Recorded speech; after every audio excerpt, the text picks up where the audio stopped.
என்ன பார்க்க போறோம்னா steady flow energy equation for heat exchanger பார்க்க போறோம். We are having heat exchanger. அவன் எக்ஸ்சேஞ்ச் ஹீட் எப்படி எக்ஸ்சேஞ்ச் பண்ணிப்பானுங்க அப்படின்னு பார்த்தீங்கன்னா, ஹீட் எப்படி எக்ஸ்சேஞ்ச் பண்ணிப்பாங்கன்னா, ஹீட் எக்ஸ்சேஞ்ச் பண்ணணும்னா 2 பேர் தேவை. எக்ஸ்சேஞ்ச்னால 2 பேர் தேவை. அப்போ ஒருத்தன் இப்படி இருக்கும், இவன் வந்து ஹாட் ஃப்ளூயிட்னு வச்சுங்களேன், இவன் hot fluid, hot fluid outlet, hot fluid inlet அப்படி எடுத்துக்கலாம்.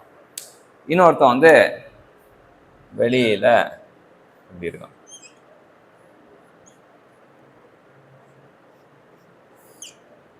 இங்கே cold fluid inlet,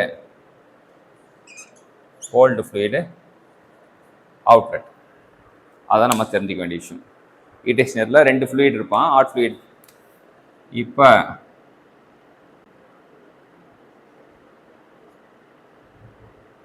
gold fluid, இவன் ஹாட் ஃப்ளூயிட், இவன் கோல்டு ஃப்ளூயிட், இவன் ஹாட் ஃப்ளூயிட்.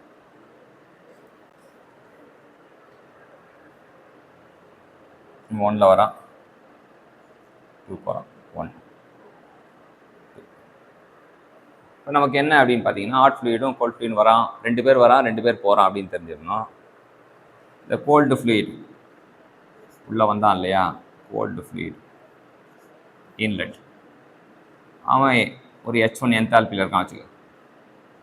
ஹாட் ஃப்ளூயிட் வந்தான் இல்லையா, அவன் H2 என்தால்பியில் இருக்கான் வச்சுக்க. கோல்டு ஃப்ளூயிட் போனான் இல்லையா, அவன் H3 என்தால்பி. ஹாட் ஃப்ளூயிட் போனான் இல்லையா, அவன் H4 என்தால்பி. ஸோ இந்த எனர்ஜி, இன்புட் எனர்ஜியும் அவுட்புட் எனர்ஜியும் சேம் ஆகும். அதுதான் வந்து energy balance equation. Energy balance மாஸும் இவன் ஸ்பெசிஃபிக் என்தால்பி இல்லை, ஸ்பெசிஃபிக் என்தால்பி இன்ட்டு மாஸ் போட்டோன்னா enthalpy, specific enthalpy into mass தான் என்தால்பி. என்தால்பினா அந்த டோட்டல் ஹீட் கண்டென்ட் அர்த்தம். ஸோ இதான் வந்து ஹீட் எக்ஸ்சேஞ்சரோட